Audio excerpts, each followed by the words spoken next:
Nahmaduhu wa nasta'inuhu wa nastaghfiruh wa na'udzu billahi min syururi anfusina wa min sayyiati a'malina.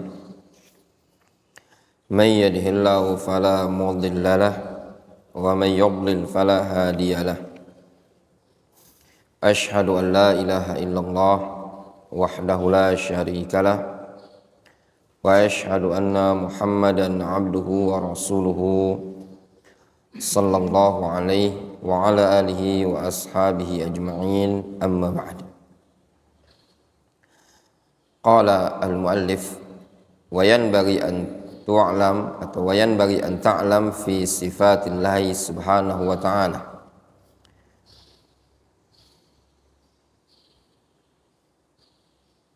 Dan selayaknya engkau ketahui atau selayaknya hal-hal yang engkau ketahui terkait dengan sifat Allah Subhanahu wa ta'ala. Ini yang akan dibawakan oleh beliau, yang akan dibahas adalah yang berkaitan dengan sifatnya Allah Azza wa Jalla. Pada pertemuan sebelumnya kita telah membaca keterangan dari beliau yang berkaitan dengan nama-nama Allah Subhanahu wa ta'ala. Kata beliau, annaha kulluha sifatu kamalin. Bahwasannya seluruh sifat-sifat Allah Subhanahu wa taala adalah sifat kamal. Sifatu kamal, sifat kesempurnaan. Tidak ada kekurangan dari sifat Allah Subhanahu wa taala. Qala Allah Subhanahu wa taala lil ladzina la yu'minuna bil akhirah mathalus sawu walillahil mathalul a'la wa huwal azizul hakim. Bagi orang-orang yang tidak beriman dengan negeri akhirat, mathalus sawu, seperti permisalan yang buruk. Hanya milik Allah lah al-mathalul a'la, ay al-wasful a'la. Al-mathalul a'la ay al-wasful a'la wa huwal azizul hakim. Makna dari al-mathalul a'la ay al-wasful a'la, hanya milik Allah lah sifat yang paling tinggi. Maknanya sifat yang tidak ada kekurangan dari segala sisi. Wa huwal azizul hakim. Dialah Allah al-aziz al-hakim, yang memiliki sifat izzah dan sifat al-hikmah. Wa kullu sifatillahi sifatu kamal. Semua sifat-sifat Allah adalah sifatu kamal, sifat yang penuh dengan kesempurnaan.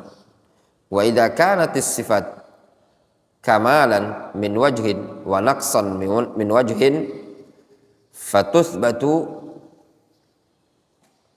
hala kaunihi kamalan wa tunfa hala kaunihi naqsan. Apabila ada suatu sifat yang dianggap sempurna dari satu sisi dan kurang dari sisi yang lain, maka ditetapkan sifat tersebut pada waktu sempurna dan ditiadakan pada kondisi kurang. Contoh kal makr wal kaid wal khida', seperti sifat al-makr, sifat al-kaid wal khida'. Fahadhi sifatu kamal fi muqabili dhiddiha. Ini dianggap sifatu kamal tatkala melawan yang lawannya. Ya. Ketika ada orang berbuat makar, dibalas oleh Allah Subhanahu wa taala makar tersebut, maka sifat makar yang ada pada Allah Subhanahu wa taala pada sifat muqabalah, namanya min bab al-muqabalah, sifatul muqabalah. Ini dikatakan sifatu kamal. Makanya yang seperti ini pada sifat yang muqabalah tidak ditetapkan sebagai nama bagi Allah Azza wa Jalla. Kenapa? Karena ada kekurangan dari sisi yang lain. Tidak dikatakan Allahu al-makir, Allahu al-kaid, Allahu al-khadi', tidak. Min babis asma la yusbat lillahi subhanahu wa ta'ala al-makir awil kaid awil khadi'. Qala Allah subhanahu wa ta'ala wa yamkuruna wa yamkurullah wa yamkurun wa yamkurullah. Mereka berbuat makar, Allah membalas makar tersebut. Wa qala subhanahu wa ta'ala innahum yakiduna kaida. Mereka yakiduna kaidan, ya, membuat tipu daya. Allah membalas tipu daya tersebut. Wa akidu kaidan.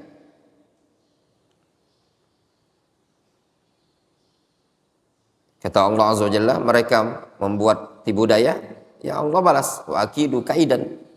Aku yang buat tipu daya pula untuk membalas mereka. Wa qala subhanahu wa ta'ala innal munafiqina yukhadi'una Allah wa huwa khadi'uhum. Kaum munafikin yukhadi'una Allah wa huwa khadi'uhum. Allah akan membalas mukhada'ah mereka, membalas tipuan mereka. Yang seperti ini ya ikhwan disebutkan min bab al-muqabalah.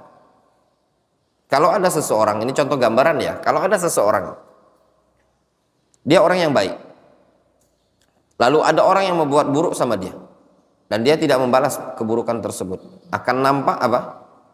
Akan nampak kelihatan orang tersebut lemah kan? Akan terlihat lemah.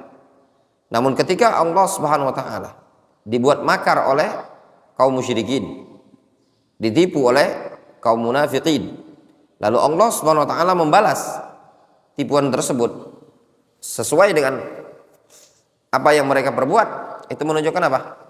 Kesempurnaan bagi Allah Subhanahu wa ta'ala. Kalau kita memperhatikan ya ikhwan, dalam bab al-asma wa sifat, ya, seluruh sifat Allah Subhanahu wa ta'ala rata-rata sifat al-mutlaq, ya, sifat yang mutlak. Sedikit sekali yang sifatnya muqabalah. Contoh misalkan nama Al-Aziz, Al-Hikmah, Al-Izzah, Al-Hakim, Al-Hikmah, Al-Aziz, Al-Izzah, Al-Alim, Al-Ilm, Ar-Razzaq. Kalau Ar-Razzaq apa sifatnya? Ya?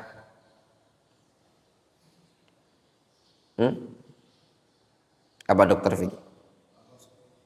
Ar-Razq. Sifatnya Ar-Razq. Hakadha sami'na min syekhina Abul Abbas Yasin Al-Adani rahimahullah ta'ala. Sifat Ar-Razq. Untuk melihat di buku-buku tentang bab al-asma wa sifat, ketika menyebutkan sifat bagi Allah Subhanahu wa ta'ala dari nama Ar-Razzaq, sifatnya Ar-Razq, ya. Bukan Ar-Rizq, tapi Ar-Razq. Itu sifatnya Ar-Razq, bukan Ar-Rizq.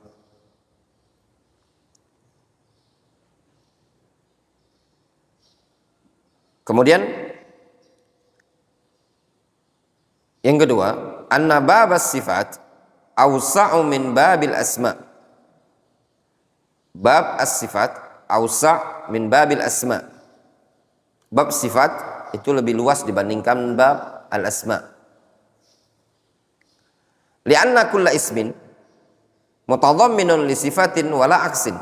Dikarenakan setiap nama itu mencakup, mengandung satu sifat. Jadi dari nama Ar-Rahman mengandung sifat Rahmah, wala aks, dan tidak bisa sebaliknya ya ikhwan. Tidak bisa dari suatu sifat ditetapkan nama. Difahami? Jadi kalau dari nama Allah Azza wa Jalla bisa menetapkan sifat, tapi kalau dari sifat Allah Azza wa Jalla tidak bisa menetapkan nama. Difahami?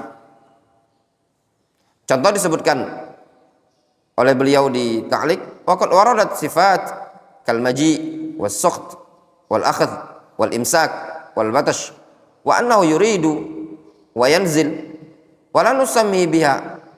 Ya.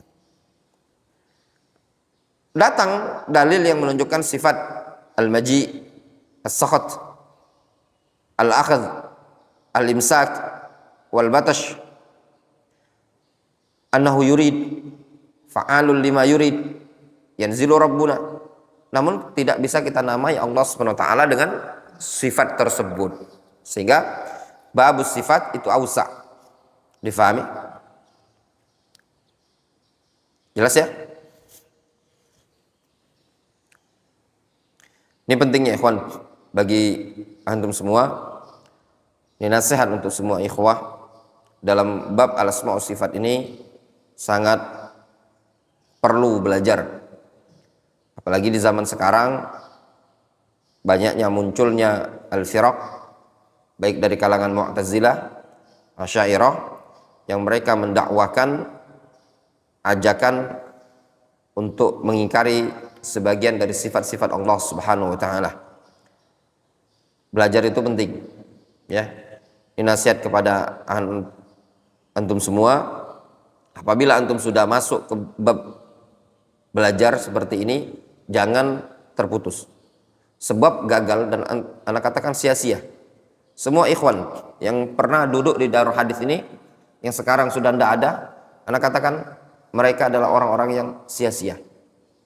Ya, sia-sia dari sisi hasil, ada sisi pahala tetap dicatat oleh Allah Subhanahu wa taala. Kenapa ya ikhwan? Belajar itu kalau terputus, antum tidak akan bisa mencapai puncak. Anak kunci dari dulu belajar. Kalau antum naik suatu pohon, antum ada pohon, ada buah di atas pohon itu tadi. Tinggi pohon tadi 10 meter. Antum 5 meter naik, antum turun. Dapat nggak antum buah? Tak dapat antum buah sama sekali. Buah tersebut tidak antum akan petik. Demikian juga antum belajar. Antum kalau belajar sudah naik sebentar, antum turun. Dapat apa enggak? Tidak dapat. Antum dianggap telah berjalan, tapi antum tidak dapat sama sekali.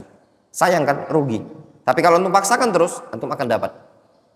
Apalagi di Darul Hadis ini, kurikulum yang kitabnya itu memang sengaja seperti ini. Ya. Kita tidak pakai kitab baku supaya kita tidak bosan. Kalau antum mungkin setahun, ya, nanti selesai kita ulang lagi, antum bosan. Antum bosan. Udah ngapain? Anak udah selesai hatam, nanti ulang lagi. Tapi tidak ada. Antum lihat kitab yang diajarkan di Darul Hadis ini, pernah nggak kitab kita berulang? Nggak ada.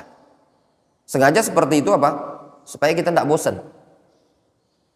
Ya, supaya antumnya juga merasa mendapatkan faedah baru terus.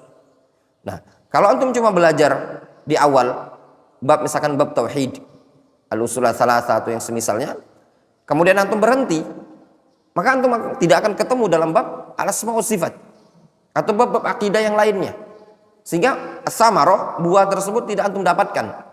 Nah, ini tidak kalah pentingnya juga dari bab-bab tauhid yang lain.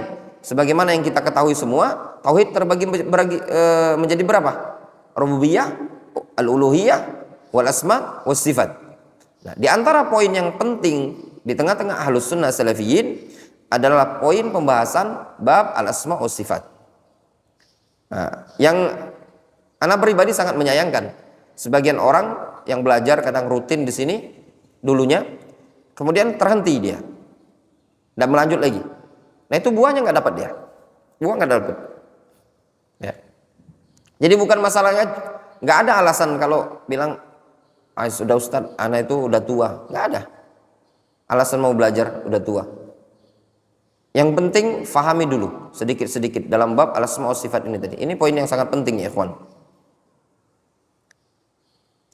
Kemudian kata beliau, anna sifatillahi tanqasimu ila qismain.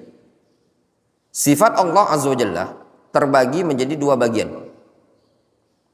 Coba antum bayangkan ya ikhwan, kalau antum sering hadir seperti ini, lama-lama antum akan tahu sendiri. Tanqasimu itu bacanya pasti tanqasimu, tidak mungkin bacanya tunqasamu. Ya apa enggak? Sehingga ketika antum ketemu buku kitab, antum langsung bisa baca tanqasimu. Terus ana bacanya anna sifatillah, itu isim apa namanya? Sifat. Isim jamak muannats salim. Kalau mansubnya dengan apa? dengan kasroh. Ketika ana baca anna sifatillahi tanqasimu, antum akan sekali, 2 kali, 3 kali, lama-lama antum ingat. Oh iya loh, kalau isim jamak muannats salim itu nasabnya dengan kasroh. Makanya kalau antum mau belajar bahasa Arab itu kuncinya seperti ini. Ya. Tapi kalau antum udah, kadang orang gini, ada alasan adalah berat belajarnya, atau mungkin alasan sudahlah anak udah ada kajian yang lain. Banyak kajian ikhwan di Palembang ini banyak. Anak tidak melarang antum ikut kajian di mana. Ya, terserah, bebas. Tapi kalau antum ingin bisa, ya, kalau mau naikkan level, kalau enggak antum levelnya kayak gitu terus, antum harus ngaji kitab. Kuncinya di bahasa Arab. Kalau antum ingin jadi jinnya manusia, jadi syaitonnya manusia, pelajari bahasa Arab. Di situ antum akan tahu, ya, antum akan punya nilai lebih. Kalau enggak bisa bahasa Arab lah, itu disodorin orang buku. Disitulah letak keistimewaannya, antum bisa membaca sesuatu yang tidak bisa dibaca oleh orang lain.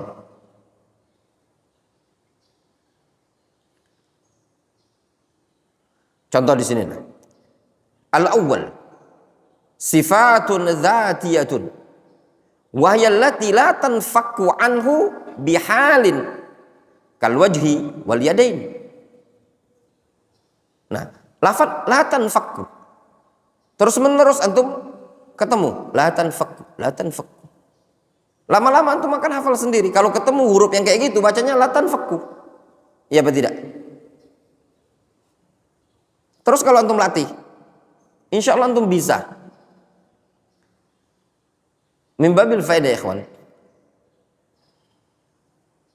sebagian orang di Yaman itu tidak ada belajar ilmu sorof, ya, tidak ada belajar ilmu sorof. Siapa di antaranya yang di hadapan antum ini? Wallahi anak tidak pernah ikut belajar sorof di Yaman. Anak belajar sorof di Indonesia, tapi hatam ya. Anak di Yaman itu cuma ikut pelajaran mutammimah, ikut kotoronada sebentar dah. Pelajaran anak itu cuma mengandalkan di Indonesia. Tapi banyak loh di Indonesia. 5 tahun itu anak belajar nahu. Mulai dari Ajrumiyah, Tufa al-Wusabiyah, Durusul 3 jilid selesai. Mulhatul I'rab al-Hariri, hatam. Syarah Syudurul Dhahab Ibnu Hisham, hatam. Kemudian Qaidul Asasiyah, hatam. Itu hatamnya yang ngajar Ustaz Agus Suaidi. Kemudian Alfiyah tadi hatam, Qaid al-Asasiyah juga hatam. Sama ilmu sorof, sorofnya karya Ustaz Agus sendiri. Dulu ada perinannya di sini kalau nggak salah. Nah, karyanya Ustaz Agus sendiri. Itu saja anak belajarnya. Kemudian anak lanjut ke Yaman. Anak pelajari, seingat anak tidak pernah belajar sorof di Yaman. Anak ambil buku-buku yang lain. Ketika antum sudah bisa, ya, antum akan mudah. Apa yang mempermudah kita belajar di Yaman? Nah, diantaranya tadi, karena setiap hari syekhnya ngomongnya bahasa Arab. Kemudian kitab yang dipelajari setiap hari bahasa Arab. Itu yang mempercepat keadaan. Sehingga ada pendukung, guru yang mengajarkan bahasa Arab dengan bahasa Arab dan guru yang bukan bahasa Arab itu akan ada perbedaan. Kemudian juga lisan seorang guru itu juga pengaruh ya ikhwan, ya, punya pengaruh pada murid. Makanya kita berupaya antum ke depannya, insya Allah bulan depan tanggal 22 itu udah ada di Palembang ini, ya. Antum bisa melatih bahasa Arab antum. Yang ana lihat kelemahan kita ini kadang ngomong bahasa Arab, ya, karena tidak ada lawannya. Makanya dengan didatangkan guru yang berbahasa Arab, yang asli memang orang Arab, sehingga lisannya antum bisa tertata, terbentuk, biasa ngomong, ya enggak? Ketika ditanya, sedikit-sedikit terbiasa dengan ngomong bahasa Arab. Nah itu akan mempermudah belajarnya antum. Belajar itu butuh pengorbanan, waktu, harta, pikiran, tenaga. Tidak ada dalam belajar itu tanpa pengorbanan. Semuanya butuh pengorbanan dan perjuangan, ya. Kalau kunci mau berhasil seperti itu. Lihat para ulama salaf zaman dahulu, waktu mereka habiskan dalam thalabul ilmi syar'i. Kalau ditanya masalah harta atau uang yang mereka keluarkan, kita ini belum apa-apa. Sebagian mereka ada yang jual atap rumah kan, dalam rangka thalabul ilmi syar'i. Nah, dari sini para penuntut ilmu harus betul-betul siap berkorban, siap berjuang, berkorban tenaga, berkorban pikiran, waktu, dan yang semisalnya kalau ingin mendapatkan ilmu. Kunci ya ikhwan, kalau antum punya prinsip, harus punya prinsip. Kalau orang lain berhasil dari perkara dunia, ana harus berhasil dari perkara akhirat. Kalau orang berhasil dari ilmu dunia, ana harus berhasil dari perkara ilmu syar'inya. Nah, ini ketika tidak ada keberhasilan, ya, maka itu hal-hal yang kadang seseorang membuat dia terpuruk di dunia ini tadi. Dia tidak punya ilmu, dia juga tidak berhasil dari perkara dunianya, sehingga malah qimah, tidak ada nilai di dunia ini tadi. Sehingga bagi seorang talibul ilmi, apabila telah melangkahkan kaki dalam talabul ilmi syar'i, maka antum harus maju. Nggak usah khawatir masalah ijazah, syahadah. Nanti saya Ustadz kalau belajar ini gimana ijazahnya? Ya akhi, kata penulis buku ini faedah di rumah beliau. Dulu Syekh Muqbil rahimahullah ta'ala bilang, ketika ngomentari hadis syahadatuz zur, syahadah itu artinya ijazah, ya. Syahadah itu artinya ijazah. Kata Syekh Muqbil ketika ngomentari hadis syahadatuz zur, persaksian dusta, kata Syekh Muqbil persaksian dusta itu orang yang mempunyai syahadah, punya ijazah tapi tidak punya ilmu, itu namanya orang yang dusta. Ya, zaman sekarang banyak ikhwan, banyak. Antum kalau lihat orang banyak yang gelar LC, nah itu LC palsu. Kalau anak pribadi tak segan mau gelar LC, kecuali LC yang betul-betul dia kuliah resmi. Kalau cuman kuliah online, bainana wa baina kutubis salaf, duduk munakosha, baca tuh kitab. Itu saja. Kita ngi'rab, baca. Kalau cuma sekedar gelar LC, banyak sekali gelar LC. Ya, ada orang yang anak kenal bahasa Arabnya belepotan.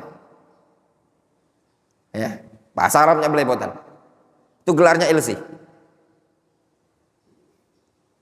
Bahasa Arabnya belepotan, baca kitabnya belepotan, nahwunya belepotan, gelarnya LC. Masa iya Ustaz, LC itu sekarang tuh banyak online. Banyak. Beda ya ikhwan. Kalau bisa ilmu itu didapatkan online, ya, bisa jadi ulama online, sudah tidak ada lagi orang mau kiaman, serius. Jauh-jauh tuh makan nasi kentang karena ilmu itu tak dapat di online. Dan terbukti sampai saat ini, kalau antum mau tahunya, yang di Daurah Hadis Fusion, ada orang-orang yang lulusan STI Ali bin Abi Thalib, ada yang pernah di STDI di Indonesia, ada yang pernah di Libya, ada yang sudah kuliah, belajar jauh-jauh ke Yaman itu, yang di Indonesia ini tadi. Nah, nggak usah jauh-jauh lah, ya. Ada yang gelar MPD itu, Idil tuh MPD, Esos MPD itu nah. Kalau antum mau tahunya, banyak sekarang di FISUT yang sudah bergelar, udah gelar, udah ada ustadz, udah dai, ya, ada banyak yang sudah dai, dia udah dakwah. Lalu nggak usah jauh-jauh, antum mau tahu di Lubuk Linggau itu ada namanya Abu Sadat Edi, lulusan STI Ali bin Abi Thalib Surabaya, yang kemarin numpang nginap di sini, ya tak? Antum belum datang ya? Yang nginap di sini, itu sudah S1 sekolah di Surabaya, STI Ali bin Abi Thalib. Kalau seandainya cukup S1 di Indonesia saja, tidak mungkin dia kiaman lagi. Butuh ilmu yang diambil di depan para ulama. Ya. Siapa lagi gelar LC? Ada namanya dari Medan, namanya Taufik Abu Roifi. Antum buka YouTube, Ustadz Taufik Abu Roifi itu lulusan Staya Sunnah atau mana gitu. Sekarang ada di Yaman. Banyak sekali. Ya. Itu yang sekolah-sekolah background agama di Indonesia. Apalagi yang sekolah-sekolah umum terlalu banyak juga. Yang sarjana banyak sekarang di Yaman. Butuh ilmu dari mana? Dari majelis. Beda ya ikhwan. Mengambil ilmu di hadapan para ulama dengan beda para ulama itu beda. Beda. Makanya belajar itu mau tak mau kita harus berkorban. Berkorban pikiran, tenaga, dan harta. Beda. Anak pribadi itu merasakan ada perbedaan. Serius. Ada teman yang sama-sama kita di Yaman, ketemu sama dia bilang, antum bahasa Arabnya udah masih terjaga. Nah, kita yang bukan duduk di ulama ya, yang cuman umroh duduk ke, makanya setiap kali umroh itu anak berupaya untuk datangi masyayikh, ke majelisnya masyayikh, kunjungan ke rumah beliau. Kenapa? Kita ngobrol. Kalau belanja tuh ya ketemu orang-orang Bangladesh itu enggak bahasa Arab dia. Ketemu masyayikh, duduk di majelis masyayikh itu kita mendengar lagi. Oh, ada lafaz-lafaz yang kayak gini, mengucapkan yang benar. Ini lafaz yang enak, jadi terbiasa. Nah, itu saja punya pengaruh ya ikhwan. Punya pengaruh besar ya dalam membentuk at-takallum bil arabiyyah. Apalagi yang antum seandainya duduk bermajelis dengan para ulama, duduk berjam-jam, berhari-hari, berpekan, berbulan, bertahun, akan terbentuk dan tertata. Ya apa tidak? Nah, itu tidak dipungkiri ya ikhwan. Makanya dalam menuntut ilmu ini tadi, antum tidak bisa berpijak di pada satu anak tangga, tapi antum harus naik tingkat kedua, ketiga, keempat, kelima, seterusnya. Tapi kalau antum cuma sudahlah ikut belajar, cicip-cicip, udah selesai, sudah antum cicip-cicip pulang. Ya. Kalau antum ingin mencetak generasi terbaik, orang yang baik, orang yang hebat, antum harus hebat. Ya apa tidak? Sekarang ana ambil contoh. Nah, seorang polisi, brimob, rata-rata pendidikan pelatihnya dari mana? Dan brimob itu pelatihnya apa? Dulunya dari Tamtama juga. Dalam artian memang perwira yang latihnya ya. Kemampuannya lebih hebat. Ya enggak? Punya kemampuan lebih hebat. Nah, seperti itulah ikhwan. Orang itu akan terbentuk murid yang bagus kalau gurunya yang hebat. Ya pada? Nah, bagaimana kita akan mencetak generasi terbaik, anak didik kita terbaik, kalau kitanya kaleng-kaleng? Ya pada?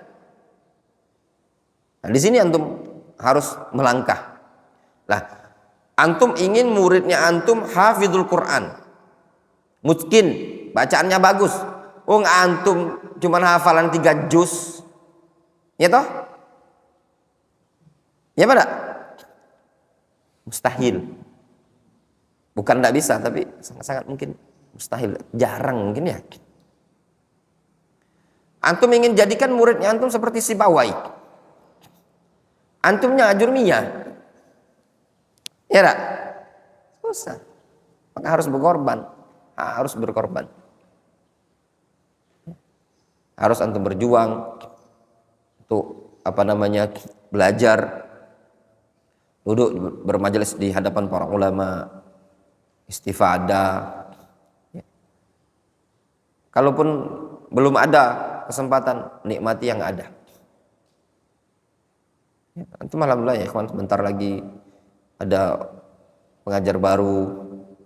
Ini tahun 2025 ini insya Allah mungkin Darul Hadis ini udah mulai teman-teman akan pulang bantu ngajar di sini. Ya, anda bisa istifadah, jadikan langkah awal untuk belajar. Kalau anak pribadi, tiada hari tanpa ilmu. Ilmu itu penting dan seluruhnya. Anda tidak mau cuma sekedar bisa, tapi anak maunya unggul, mumpuni, seperti itu. Antum lihat bab umroh ini, ya. Anak tuh tidak punya travel ya, kan? Bukan orangnya itu. Tapi antum lihat kitab-kitab kita dalam bab umroh. Ya. Kita punya kitab Al-Masail Al-Aqadiyah Al-Mukhalifah fi Al-Haramain. Permasalahan-permasalahan akidah yang menyelisihi atau yang diselisihi oleh masyarakat ketika berada di dua kota suci, dua jilid. Karena bukan kita kalau seandainya kita umroh, oh kita bawa jamaah saja, enggak. Di situ ada unsur dakwah. Apa saja permasalahan-permasalahan yang terjadi penyimpangan di dua kota suci, dua jilid, itu ada di maktabah. Ya, kita punya kitab masalah-masalah kontemporer berkaitan dengan Al-Haramain, masalah-masalah terkini terkait dengan Al-Haramain, yaitu kota Mekah dan kota Madinah. Ilmu itu luas, butuh kita belajar terus, kita kaji terus. Jadi jangan ada istilah antum bosan dan jenuh.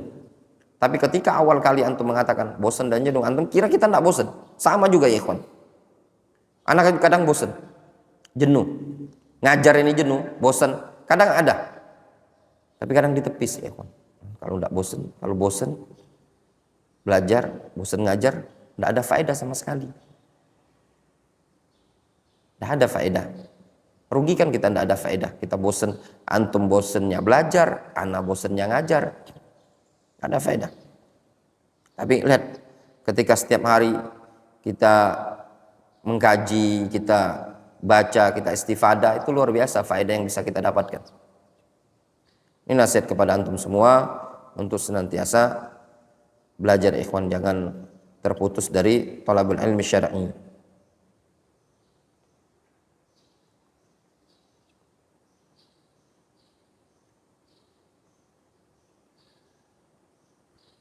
Kalau antum tanya apa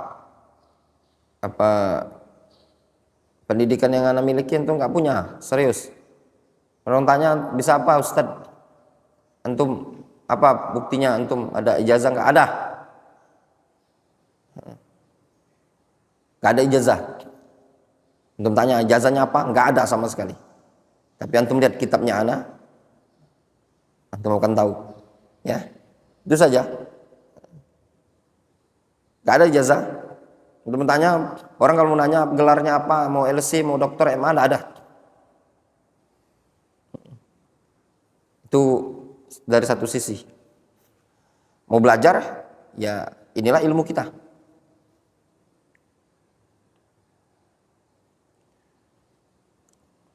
Ada orang nyaranin, gimana enggak kuliah, ngambil S1. Karena sekarang tuh nggak ada mau kuliah, anak sekarang mau cari duit, ya enggak? Anak kuliah S1, kemarin ada tawaran, ada yang bilang kalau apa namanya RPL apa istilahnya, cepat kuliah itu ya, 2 tahun itu, bayar 10 juta, 12 juta kayak gitu, duit pasti hilang, 12 juta itu udah pasti hilang, ya toh. Nah, yang anak dapatkan dari 12 juta itu apa gak Didi? Faham antum?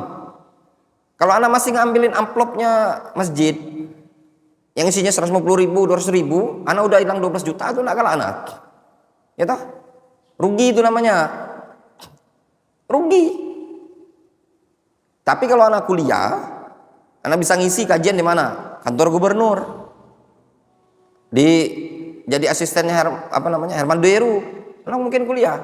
Ada manfaatnya. Kalau masih ngisi juga Masjid Tauhidur Rahman, masih ngajarin antum, masih ya enggak anu.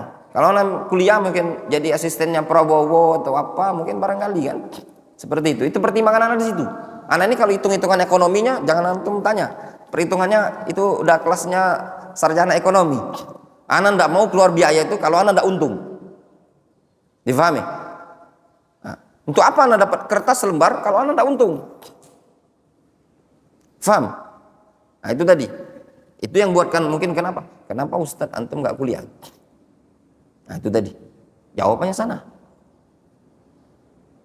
Nanti kalau antum bisa dapat, ada orang bilang gini, nanti antum kalau antum ada gelar, antum bisa ngisi di instansi. Antum tahu 2025 ini, anak tuh ada jadwal pusri BUMN itu, anak nggak ada gelar, udah dibuatin gelarnya LC sama pengurusnya. Di awalnya haji.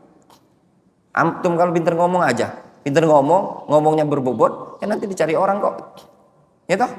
Ya bukan jadwal khutbah yang anak kasih. Fulan ngisi di sana, fulan ngisi di sana. Karena ada kajian di sini di kantor. Kantor Jalan Vedat Karya ini. Anak kemarin nggak bisa ngisi, anak suruh orang ustadz lain anak suruh ngisi. Nggak butuh gelar, cuma ngisi kajian. Ada orang bilang gini, Ustadz kalau antum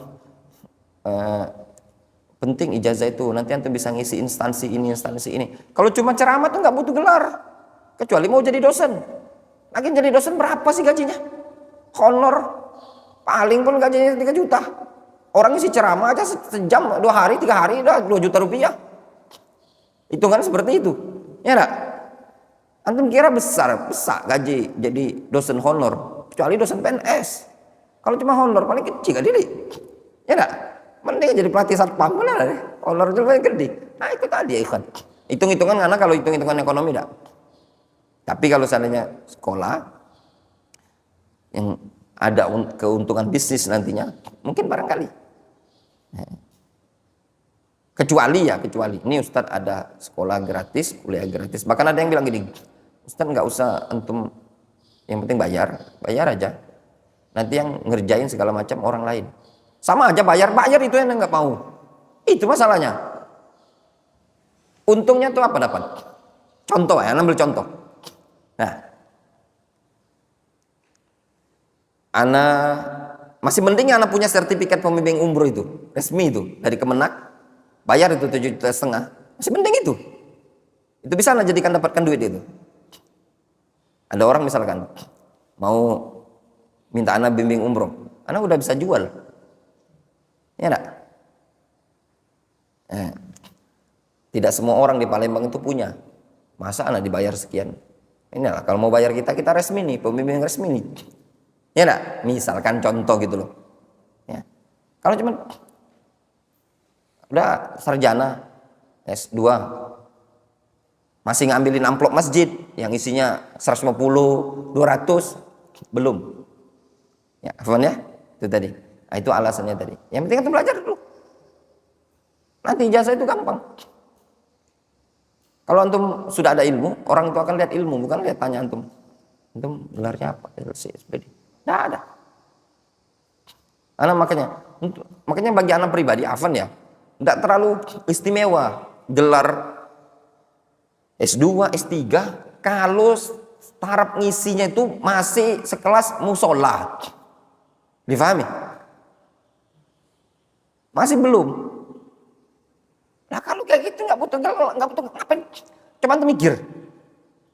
Pandi antum gelarnya M2 atau S3. Yang antum isi masih kelasnya musola. Pas antum pulang masih dikasih amplopnya cuma harga 200.000. Ya toh? Faham maksud ana? Antum bukannya banding-bandingan. Sekarang tujuannya apa? Mungkin ada alasan. Ustaz, kan tujuannya supaya uang dakwah aja tersebar. Gampang kalau antum ingin dakwah tersebar itu, ya. Antum keluar modal, itu cari duit yang banyak. Antum buka ceramah, terus antum siapkan sembako 1 mobil, itu datang semua orang. Ya Pak? Saya mau ceramah di sini Pak, plus bagi-bagi sembako. Ana yakin 1000% tidak ada masjid yang akan menolak antum. Ya Pak? Iya enggak? Ini pengalaman gurunya antum ini. Ya, beberapa kajian itu terputus. Hafan Ustaz. Dan kasih tahu nah bocorannya kartunya Palembang ini. Ustaz, kajian pending dulu. Ekonomi lagi, ekonominya lagi tahunnya kurang Ustaz. Banyak, bukan sih kok 2. Pernah Anda sebutkan masjid-masjidnya. Tutup kajian itu bukan karena dah ketik jamaah ada ikhwannya, cuma dia malu. Duitnya tenggelam, ada boleh. Ketik operasional lah bahasa kasarnya. Nah, antum udah kuliah mau ngarep-ngarepnya kayak gini, nggak usah, gampang. Di beberapa masjid dulu di Kaledoni ini, daerah Sungai Selayur segala macam, kami pernah ngisi. Ana bawa dulu awal-awal Kiaman itu Ana udah pernah keliling. Kita bawa gorengan, kita bawa air minum dosan, kita kasih ceramah.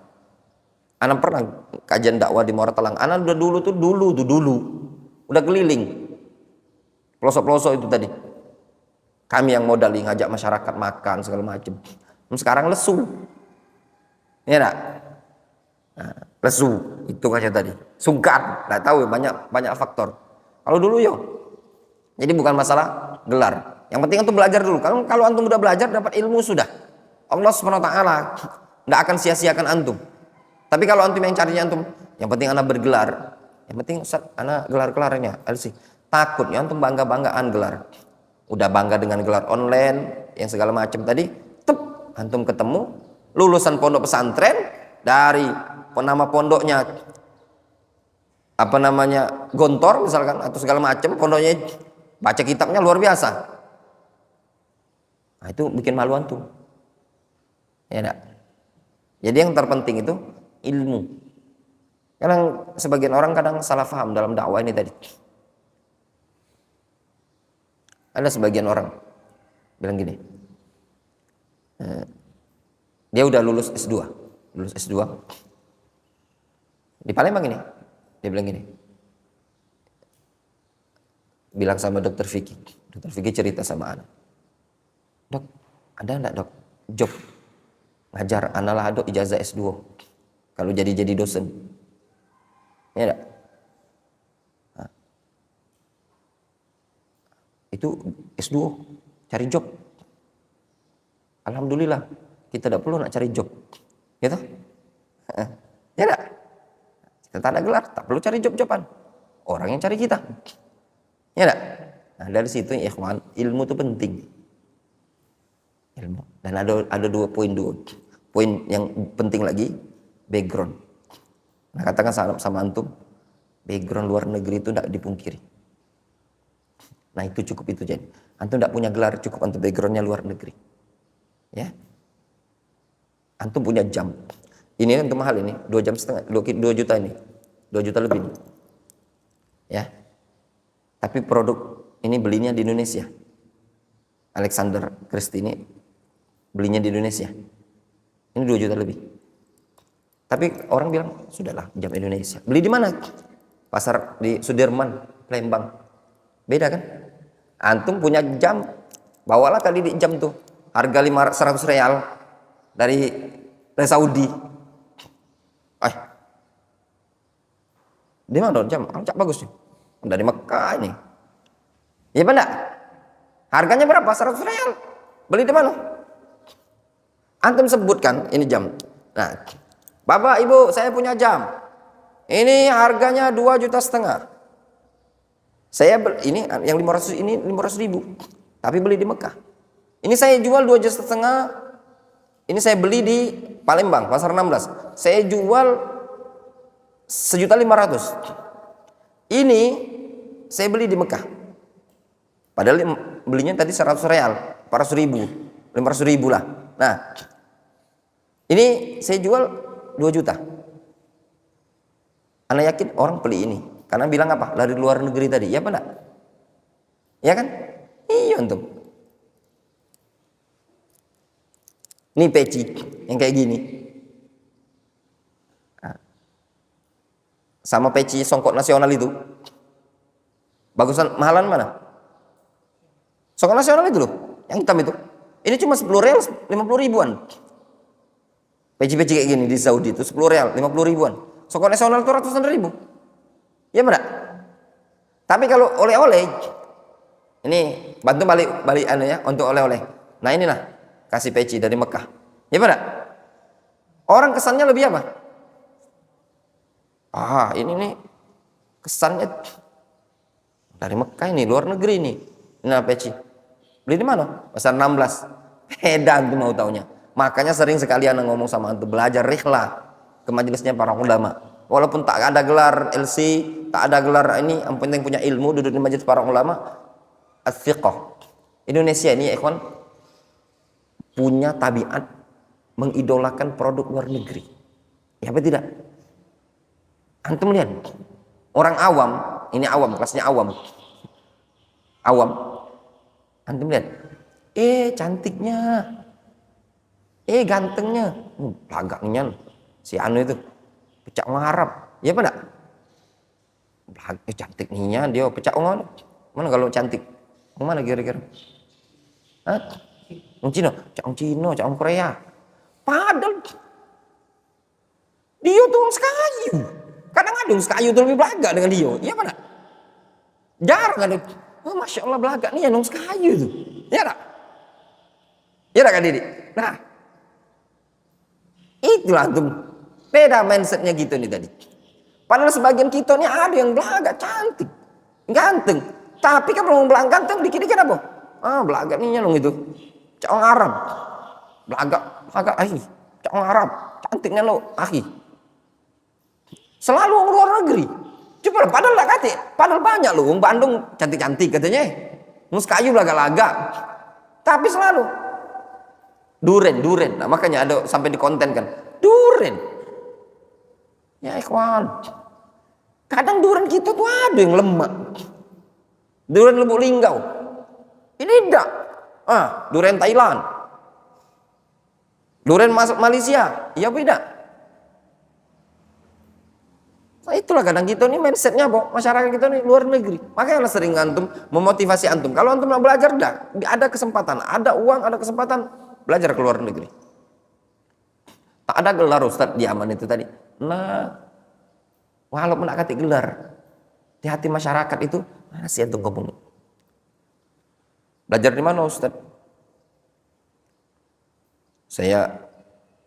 Antum nyebutnya, saya dulu pendidikan di Yaman 5 tahun, 6 tahun. Orang awam tuh udah segan duluan. Mana? Mesir, Madinah, Mekah. Di mana dulu? Lembang. Di gelarnya tadi dokter. Kuliah di mana Ustaz? Lembang inilah. S1 di Lembang, S2 juga ngambil. S1 ngambil di Lembang di universitas ini. Contoh lah, anak sebutkan. S1 di UIN, S2 di Plajo, S3 Unsri. Tapi masih lokal Palembang. Wong kata Islam wong gitu lah tekar bacoannya tuh. Iya enggak? Iya enggak, Zak? Iya lah tekar. Gurunya siapa, dosennya siapa? Iya enggak? Kawan mainnya siapa? Itu kita Palembang. Iya enggak? Nah, antum belajar dari mana? Masih tadi ya, contoh kita sama Indonesia. Kuliah di mana? Universitas mana? Jogja lah misalkan. Kuliah di mana? Universitas Islam Jogja. Iya, aduh. Ya. Kuliah di mana? Kuliah di Jogja. Gayanya merah keren, mana? Kuliah di Jogja, ya mana? Kuliah di mana? Kuliah di Bandung. Iya kan Didi? Iya. Kuliah di mana? Kuliah di Pelaju. Iya enggak? Padahal maaf ya. Padahal belum tentu kuliah di Pelaju ini kalah ilmunya. Iya enggak? Bisa jadi dia pinter. Kuliah di IAIN mungkin bagus. Kuliah di Unsri bagus. Cuman kesannya gitu ini tadi produk lokal. Sudahlah. Lembang inilah. Balik kuliah dia kalau nongkrong di sini. Beda dengan anu tadi. Kesannya itulah ya ikhwan. Kesannya tadi. Makanya sering ana motivasi kepada antum untuk rehlah. Dan memang manfaatnya besar. Ya. Jelas ya? Nah itu tadi. Ini cuma sekedar motivasi untuk antum. Menyemangati antum belajar. Jangan jadikan pijakan. Ini enggak. Belajar. Sudah. Ditanya, sekolah mondok di mana? Mondok Palembang inilah. Di mana? Ada ijazah. Lada kati. Belajarnya lah di Darul Hadis ini baik. Ijazah lada kati puluh. Tuang air di mana? Lebung Gajah. Oh ya. Nyebutnya wah Lebung Gajah. Lebak. Ya enggak? Apa ada ijazah? Kati ijazah. Pas dijengok di map. Pondoknya baik, lagi tidak meyakinkan kata wong. Iya apa enggak? Nah, padahal antum mau tahunya, yang kita belajar di Aman itu ya sama lah, cak inilah. Tidur ya di bocok, belajar di bawah. Asramanya cak itulah, bukan cak pondok-pondok yang Ibnu Hajar boarding school. Tidak. Kalau yang Darul Hadis Mukallah tempat Syekh Walid Makram itu pucuk. Asrama bawah masjid belajar. Makbar. Farhan Abu Farhan Ustaz Farhan itu seangkatan sama lagi. Sama kita belajar, tempat belajar dia, kamar dia sama. Tidak kamar ranjang. Makanan dia sama dengan makanan anak. Iya enggak? Cuman kesannya kan belajar di mana? Di Yaman. Abdurrahman Dani yang kemarin itu sama. Apalagi dia belajar di Syihr, di Damaj, listrik tak ada. Dia belajar di Syihr Hadramaut juga sama. Itu rumah dia sana. Ini Merkis, bolak-balik dia. Tapi karena kesannya apa? Dari luar negeri ya ikhwan. Produk luar negeri. Itu tidak bisa dipikiri. Ya apa tidak? Nah, itu nyata. Ada di kalangan kita seperti itu. Makanya disuruh seperti itu. Di kalangan masyarakat awam seperti itu. Beda antara produk lokal dengan produk luar negeri. Produk luar impor sama produknya dalam. Nah, itu beda. Makanya disuruh untuk belajar. Untuk memotivasi antum supaya masyarakat paling tidak ada nilai lebih terhadap thalabul ilmi syar'i dan juga terhadap ilmunya antum. Ana sampaikan poin seperti ini ikhwan karena sebagian orang itu zuhud. Zuhud apa? Zuhud dalam bab rihlah. Bukan tidak ada kemampuan, ada kemampuan dari sisi ekonomi tapi tidak mau seperti itu tadi. Karena sempat ngomong ada seseorang datang ke sini nanya informasi untuk anaknya belajar ke Yaman. Nah bilang, anak antum belajar di Indonesia 4 tahun, 5 tahun. Nanti di masyarakat awam masih tetap bilangannya Indonesia. Antum kuliahnya di mana? Kuliah di sini. Antum tidur aja numpang di Saudi itu. MPR tidur Masjid Nabawi. Balik-balik pacar dijadikan orang ceramah. Ya saking keberinya tuh. Dari mana? Dari Mekah kata uang. Iya benar. Belajar, padahal belum tentu belajar. Jadi sopir misalkan, atau jadi mutawif di sana, atau mungkin jadi tukang catering atau yang semisalnya. Cuman kesannya tadi loh, difahami? Nah, itu faedahnya rihlah ya ikhwan. Jangan terputus belajar. Ini nasihat anak kepada antum semua, jangan putus dari thalabul ilmi syar'i. Kemudian di sini disebutkan anna sifatillahi ta'ala tanqasimu ila qismain. Al-awwal sifatun dzatiyah wa hiya allati la tanfaku anhu bihalin kal wajh wal yadain. Sifat Allah Subhanahu wa taala ada dua, yaitu sifat dzatiyah, yaitu sifat yang tidak akan terlepas dari Allah Azza wa Jalla dengan kondisi apapun, seperti sifat al-wajh dan sifat al-yadain. Di situ disebutkan di ta'liq sifat dzatiyah hiyallati lam yazal wa la yazalu muttasifan biha, yaitu sifat yang senantiasa nempel pada Allah Azza wa Jalla, yang Allah Azza wa Jalla senantiasa tersifati dengannya. Kal wajah wal yadain wal asabi was saq wal qadam. Wajah ya, yadain kedua tangan, asabi jari jemari, as-saq betis, wal qadam kaki. Adapun dalilnya di sini disebutkan waman sa'alakum biwajhillahi fa'atu. Barang siapa yang meminta kepada kalian dengan menyebut nama Allah Azza wa Jalla atau menyebut wajah Allah Azza wa Jalla, maka kasihlah dia. Hadis riwayat Abu Daud dengan sanad yang hasan. Dan juga hadis wa qala sallallahu alaihi wasallam inna qulub bani adam kulluha baina isbi'ain min asabi'ir rahman ka qalbin wahidin yusarrifuhu haitsu yasha. Sesungguhnya hati-hati Bani Adam semuanya berada di antara dua jari jemari Ar-Rahman. Ka qalbin wahid, seperti satu hati yang dibolak-balikkan oleh Allah Azza wa Jalla kemanapun Allah berkehendak. Ada faedah ikhwan, lafaz isbi'ain, isbi' boleh antum baca apapun bacaannya benar. Boleh antum baca usbu'ain, isbi'ain, asba'ain, usbi'ain, usbu'ain, boleh. Jadi lafaz usbu' boleh baca antum usbu', usbi', usba'. Boleh antum baca asbi', asbu', asba'. Boleh antum baca isbi', isba', isbu'. Jelas? Jadi ada berapa bacaan? 9. Ya, ada 9 bacaan. Semuanya benar.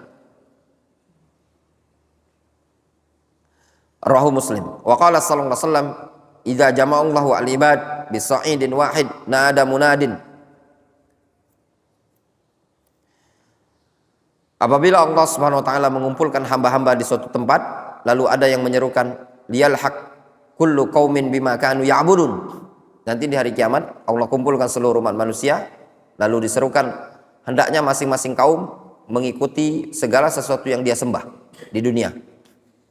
Fayalhaqu kullu qaumin bima kanu ya'budun, sehingga masing-masing kaum mengikuti sesembahannya.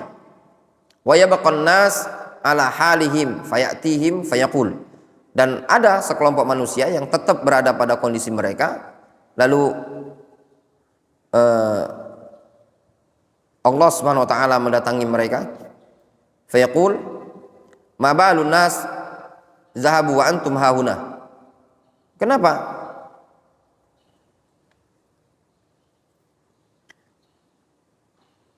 orang-orang tuh pergi, kalian masih di sini? Fayaqulun nantaziru ilahana, katanya kami nunggu Tuhan kami, sesembahan kami. Fayaqul hal ta'rifuna, kata Allah Azza wa Jalla, apakah kalian mengenalinya? Fayaqulun, mereka mengatakan, idza ta'arrafa ilaina arafna, kalau Allah mengenalkan diri kepada kami, kami akan kenal. Fayakshifu lahum an saqihi, lalu Allah membuka betisnya untuk mereka, fayaqaun sujudan, lalu mereka jatuh tersungkur sujud. Wa dzalika qaulullahi azza wa jalla yauma yukshafu an sakin wa yud'auna ila sujudi fala yastati'un. Ya, pada hari itu dibukakanlah betisnya Allah azza wa jalla, mereka diseru untuk sujud namun mereka tidak mampu.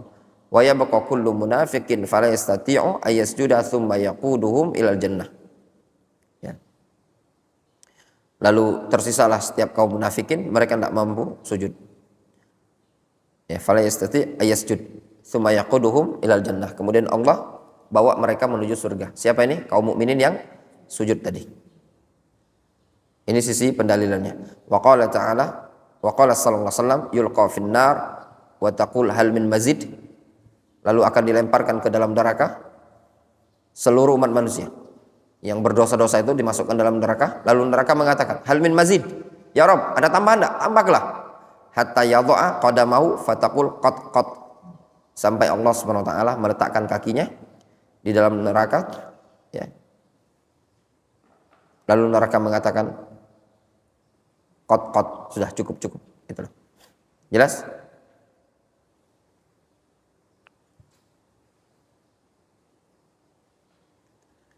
Wallahu ta'ala. Adapun sifat fi'liyah ini agak panjang ya ikhwan, nanti ada penjelasannya insyaallah besok kita lanjutkan. Naktafi bihadzal qadar.